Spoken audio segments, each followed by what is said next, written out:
Então vamos lá? Bom, nesse vídeo aqui a gente vai falar sobre os 3 anos do governo Lula, quase 3 anos e meio também, né? Vamos considerar assim, né? Vamos fazer uma avaliação com foco na economia, claro, né? Que é o foco aqui do canal. E entender se foi bom ou não. Antes de mais nada, quem é Sardinha Raiz vai deixar o like na confiança, e nesse é difícil deixar o like na confiança no vídeo de política. Mas quem não é o Sardinha Raiz ainda, segura sua mãozinha, considere deixar o seu like e se inscrever aqui no canal se o vídeo te agregar, te trouxer algum conhecimento que você ainda não tinha. É importante também eu te avisar que eu tô falando aqui de um viés, é óbvio, né? Eu sou um cara do mercado financeiro, estruturo produtos dentro do mercado financeiro, tenho uma consultoria de investimentos, então é óbvio, né, que eu sou completamente enviesado quando eu vou falar desse tipo de tema, porque eu tô falando sobre aquilo que impacta diretamente a minha empresa. Então é importante você saber que esse vídeo tem um viés, né, um viés liberal do mercado financeiro. Então, nos 3 primeiros anos de governo Lula, o Brasil ele viu um PIB crescente, muito acima do que a expectativa do mercado era, a bolsa batendo recorde e o desemprego nas mínimas históricas. Tudo isso é verdade. Mas tem também um déficit fiscal elevado. O déficit fiscal é quando o governo gasta mais do que arrecada. O dólar chegando a passar de R$6 em algum momento, né, lá de 2024. Os juros subindo para 15%, né, então a gente está com uma taxa de juros muito alta. E o ministro da Fazenda ganhando o apelido de taxade por conta do aumento de impostos numa velocidade poucas vezes vistas, né, na história do nosso país. Mas quando a gente vai analisar friamente aqui, né, sem a gente tentar pesar muito a mão no viés político aqui, esses primeiros 3 anos aqui do governo Lula, eles foram bons ou ruins para a nossa economia? Vamos ver ponto a ponto aqui o que aconteceu de 2023 a 2024. Antes de tudo, é bom a gente lembrar aqui que alguns recados importantes, né? Lá em 2022, antes mesmo de assumir a presidência, o Lula falava que quem ganha até 5 mil não ia pagar imposto de renda, que ia aumentar os programas sociais, que ia derrubar o teto de gastos, né? Que os ricos iam pagar mais, e isso acabou sendo a tônica de todo o governo, né? Inclusive com propaganda explícita nesse sentido, o governo fez propaganda mesmo dizendo que os ricos deveriam pagar mais impostos e que o brasileiro ia voltar a ter uma picanha, uma cervejinha na mesa, né, do trabalhador aí. E nós vamos fazer um churrasquinho. Ele já mostrava uma narrativa econômica bem clara, né? A gente tem uma maior presença do Estado, mais distribuição de renda, revisão de incentivos fiscais, ou seja, para botar as empresas para pagar mais imposto e mais impostos diretamente. É bom lembrar que o imposto indireto, ele pesa muito no Brasil. Quando a gente vai analisar o imposto em cima dos produtos, né, do consumo ali, ele acaba ficando muito pesado. E quem mais paga o imposto sobre o consumo é o pobre no Brasil. Então, a gente tem ali um percentual da população que ela recebe um salário, por exemplo, de R$1.600 e ele vai gastar 80% disso só comprando, né? Comprando comida, comprando tudo ali. Então, quando a carga tributária em cima dos produtos é de 40%, por exemplo, ele pagou 40% de imposto já na cabeça, fora o que já paga na carteira de trabalho e nas outras coisas. Mas aí, a gente tem aqui o ano de 2023 e muita coisa começa a sair do papel logo no início do governo. O Lula recriou vários ministérios e conseguiu acabar com o teto de gastos que o Temer tinha criado, que não deixava as despesas crescerem mais do que a inflação. Com a mudança do teto para arcabouço fiscal, né? Mudou o nome, deixou uma palavra um pouco mais dura, né? Parece que tá funcionando, mas os gastos do governo, eles voltaram a ficar acima da inflação e melhor ainda, né? Eles poderiam crescer até, melhor nesse caso, eles poderiam crescer até 70% do crescimento real da receita. Ou seja, se aumentasse imposto, você pode gastar muito. É isso que foi feito e por isso que o governo criou tantos novos impostos, porque ele queria gastar mais, então ele foi criando a fonte de receita para ele. Nessa época, o Haddad, ele também surpreendeu o mercado positivamente, prometendo uma meta de déficit zero. É óbvio que ele não cumpriu, mas ele prometeu. Então ele mostrava ali que ele tinha algum nível de preocupação. O governo também conseguiu aprovar a reforma tributária, trocando os 5 impostos pelo imposto único, o IVA, separado aí em estadual e federal, que foram o CBS e o IBS. Na prática, ele não reduziu os impostos. O IVA brasileiro pode chegar a 28% e pode ser o mais caro do mundo, mas pelo menos ele simplifica a cobrança de tributos, que era uma demanda do empresário brasileiro há muitos anos, né? Hoje em dia você tem que ter um departamento dentro da sua empresa para analisar quais tributos você precisa pagar. Imagina o quanto isso é ineficiente. A profissão dos contadores no Brasil, ela se tornou uma profissão onde, em vez de trabalhar em função de melhorar a produtividade, como é feita no restante do mundo, né, de melhorar a produtividade, de diminuir os gastos da empresa, etc.,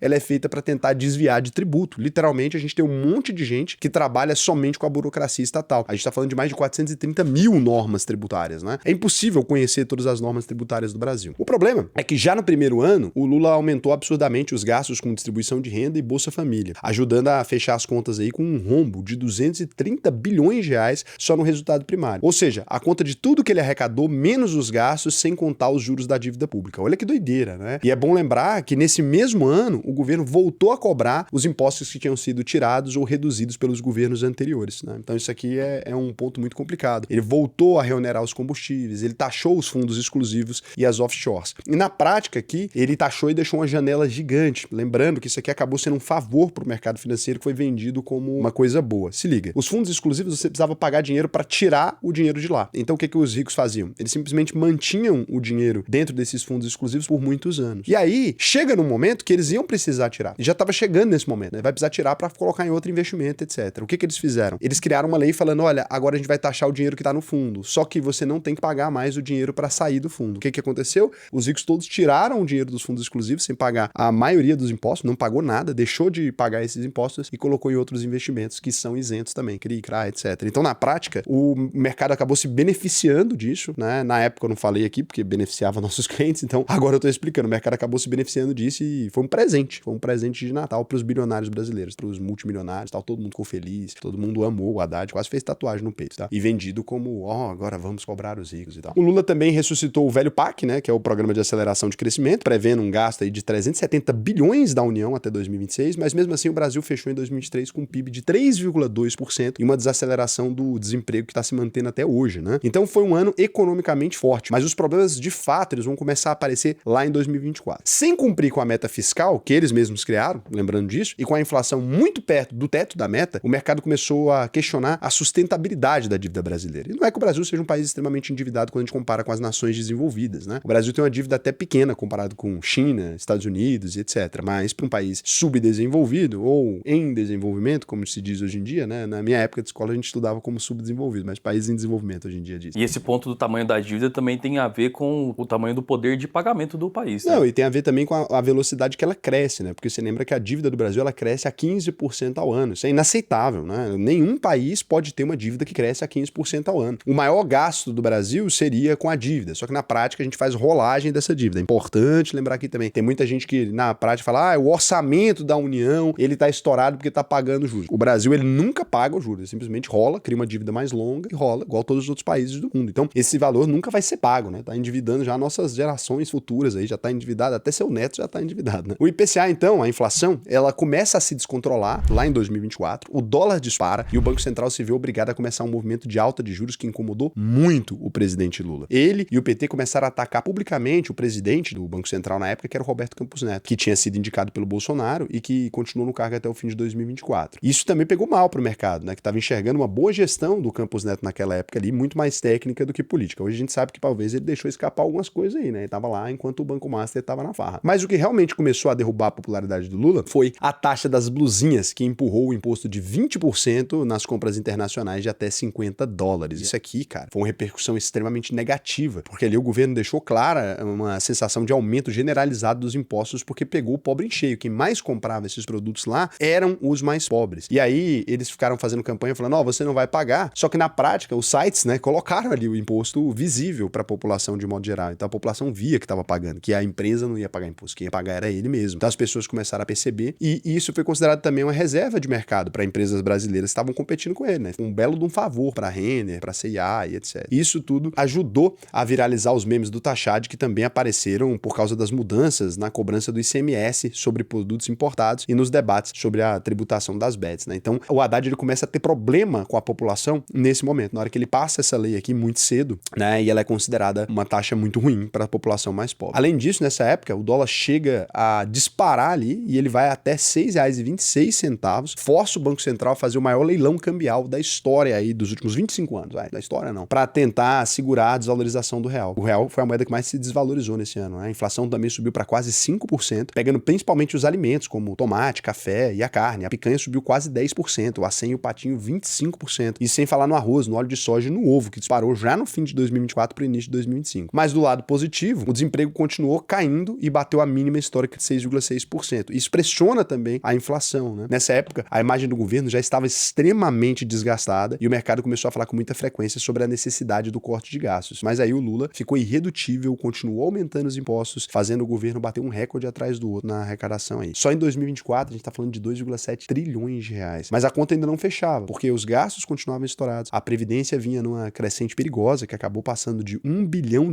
pela primeira vez em 2025, com arrecadação de 700 bilhões de reais. Olha que loucura, né? A gente vai vendo aqui uma deterioração completa ali da economia nesse período. Os gastos com o Bolsa Família eles saltam de 30 bilhões em 2021 para mais de 160 bilhões em 2024, né? Um aumento gigantesco do tamanho do programa. Com um déficit fiscal crescente, mas com o PIB ainda subindo, na casa dos 3% ao ano, o governo Lula entrou em 2025 com uma mudança importantíssima no órgão que controla a política monetária. O que acontece? O Campos Neto saiu do Banco Central e no lugar dele, o Lula pôde indicar o presidente agora do Banco Central, que foi o Gabriel Galípolo. E aqui a gente tem uma questão muito específica, porque se o Lula criticava fortemente o Roberto Campos Neto, né, por manter a taxa de juros alta, né, e ele fazia isso, a Gleisi Hoffmann também criticava sempre, né, eles indicam o Gabriel Galípolo, o mercado fica assustado, porque pensa, poxa, então vamos colocar alguém agora que vai simplesmente fazer o que o Lula quer, né, que vai fazer a taxa de juros ficar do jeito que quer. E aí, o que acontece? Quando entra ali o Galípolo, foi um plot twist do governo, porque diferente do que todo mundo pensava, o Gabriel Galípolo manteve uma política dura contra a inflação e subiu ainda mais a taxa de juros. Chegou a 15% no meio do ano, patamar que tá hoje, né, que é o maior em 2 décadas. Detalhe, nesse momento aqui, acabou a crítica, o governo nunca mais falou nada, né, ele falou, não, vai baixar. Primeiro a Gleisi Hoffmann deu a desculpa que ele tava cumprindo o que tava escrito, né, pelo Campos Neto, que quando fosse a vez dele, ele ia falar. Mas do nada parou de criticar o Banco Central. E é engraçado nesse ponto aqui, porque os banqueiros, né, na boca miúda, discordavam dessa taxa de juros e eles não queriam falar, né, publicamente, obviamente, para não prejudicar o Gabriel Galípolo, mas nas boca miúda todo mundo tá falando o tempo todo que essa taxa de juros está incondizente com a realidade, que ela tá muito alta mesmo. Os banqueiros e o governo estão concordando pela primeira vez na vida. E uma das principais razões do Galípolo continuar subindo os juros foi o risco fiscal, né, que nessa hora estava muito mais preocupante. A dívida pública vinha subindo rápido, aí perto de 80% do PIB, e o governo fez poucos cortes bem pontuais nos gastos, mas sem impacto relevante, né? Bom, então o Haddad tinha dito lá, né, que precisava de um jeito urgente de arrumar imposto, e ele arrumou, né? Aí ele pegou um pretexto, esse pretexto aí, e começou a aumentar imposto, empurrando goela abaixo aí o MP do IOF, com a ajuda do STF e tal. Ao mesmo tempo, a oposição já vinha falando ali que o governo Lula estava criando um imposto por mês, e esse movimento, né, na hora de levar para o Supremo o aumento do IOF, acabou sendo decisivo. Eles tiveram uma derrota emblemática depois na Câmara, eles não conseguiram passar o imposto de LCI, LCA, CRI e CRA, né? Porque a Câmara sentiu a afronta, falou, vou devolver na mesma moeda. É bom lembrar também que o governo tinha levado outra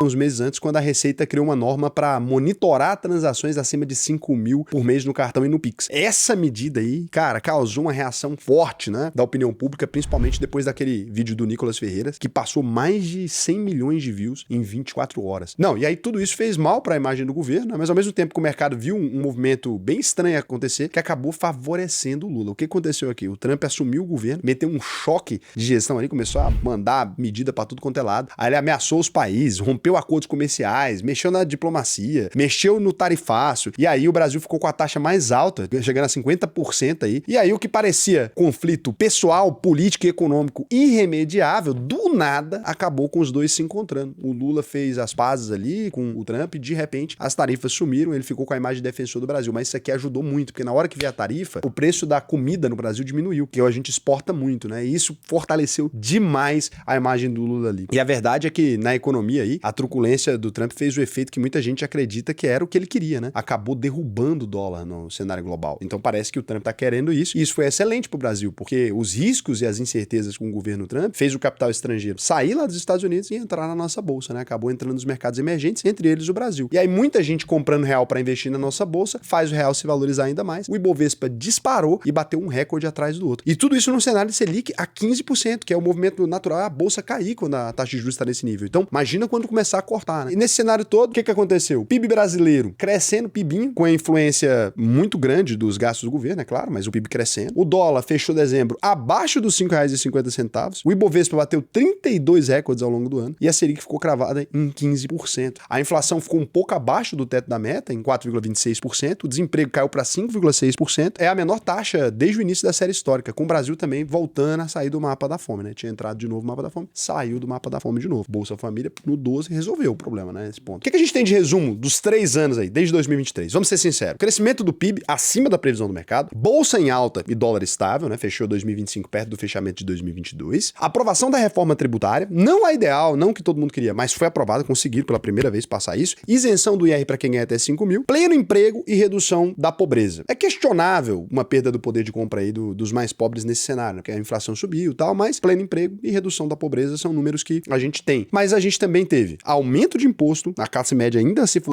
disparada do gasto público, muito. Dívida pública perto de 80% do PIB. Então, será que esses números são sustentáveis a longo prazo? Rombo crescente, né, em algumas estatais, 5 bilhões de reais só nos Correios e muito menos, mas muito menos mesmo, liberalismo econômico, né? Muito mais assistencialismo, uma política de Estado grande do que política de Estado pequeno, né? Então, assim, é meio complicado o que a gente tem aqui. O que eu avaliaria a partir daqui, né? Eu acho que a gente teve alguns avanços, mas eu não acho que eles são possíveis de serem mantidos. Eu acho que o governo se preocupou muito com fazer um mandato. Olha, durante o tempo que eu estou no governo, isso aqui tá funcionando. Mas a gente deve se encaminhar para um Lula 4, né? Dependendo do resultado das eleições. E como que o Lula vai fazer para governar mais 4 anos com esse empilhamento de gasto que ele fez aqui? Você não tem mais margem para continuar o aumento de gasto dessa maneira, né? A gente entra aqui num ponto muito perigoso. A gente entra, será que ele vai continuar gastando se ele for reeleito? E o que você achou disso aí? Eu acho o seguinte, tá um momento excelente para se investir no Brasil. Excelente mesmo, né? Porque a gente ainda tá com 15% de juros, lembra que vai cortar, a nossa bolsa vai voar mais ainda. A UVP foi uma das únicas empresas que, apesar do Lula, a gente defendeu que investir no Brasil valia a pena. Pode voltar em todos os meus vídeos anteriores aí, né? O pessoal falando que o mundo ia acabar, eu fiz um vídeo, né? No meio da eleição, depois que o Lula foi eleito ali, tomei hate aqui. Falei, galera, não é fim do mundo, o Brasil não vai virar Venezuela, não virou Venezuela, dá tempo de investir e tem muita empresa foda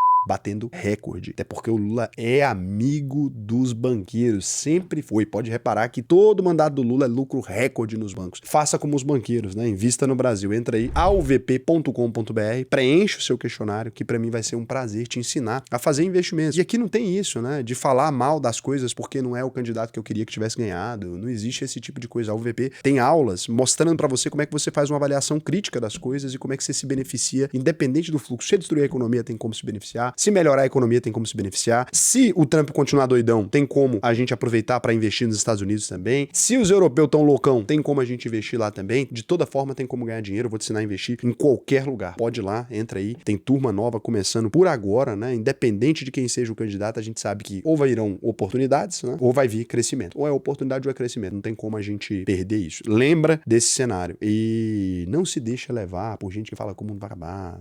Sei lá o quê. Vai destruir o planeta em 5 meses. Não existe. O Brasil, ele tá vivo apesar dos nossos políticos. Eu nunca me lembro de ter tido um político bom no Brasil. Desde que eu nasci, a gente fala que o país tá em crise. E mesmo assim, as empresas brasileiras continuam batendo recorde atrás de recorde, né? Com crise, sem crise. Imagina se um dia entrar alguém bom, né? Vai lá, preenche o questionário. Lembrando do compromisso da UVP, né? Que se você entrar na UVP e não aprender a investir, a gente devolve 100% do seu dinheiro. Agora, um ponto importante aqui. Eu queria que vocês comentassem a opinião de vocês. Mas se for pra comentar, tipo, um animal, a única coisa que vai fazer é você ser banido do canal. Poupa seu tempo. Comenta aqui a sua opinião embasada em número. E fala, Raul, um carro custava tanto e agora custa tanto. Piorou nesse cenário. Ah, não, eu ganhava tanto e agora eu tô ganhando tanto. Piorou pra mim. Que eu sei que pras empresas, por exemplo, foi um desastre. É o maior número de falência de empresa que a gente teve. Foi nesses 4 anos, né? Então, pro empresariado médio, tá muito ruim. Quando a gente pensa nisso, eu queria que vocês deixassem esse comentário aí de alguns números que eu posso não ter colocado aqui, né? Eu tentei ser menos enviesado, acho que o vídeo ficou até elogioso pro governo, apesar das críticas aí que a gente fez, ele ficou até elogioso, né? Porque eu sei do meu viés, então na hora que eu tô fazendo um vídeo aqui, eu penso em diminuir ele um pouco. Vocês sabem a minha opinião sobre o Lula, né? Eu acho que ele é péssimo, não acho que é um bom governante, não. Queria a opinião de vocês, então, pra gente enriquecer esse vídeo. Não vou ler comentário hoje. Beijo pra vocês, até mais.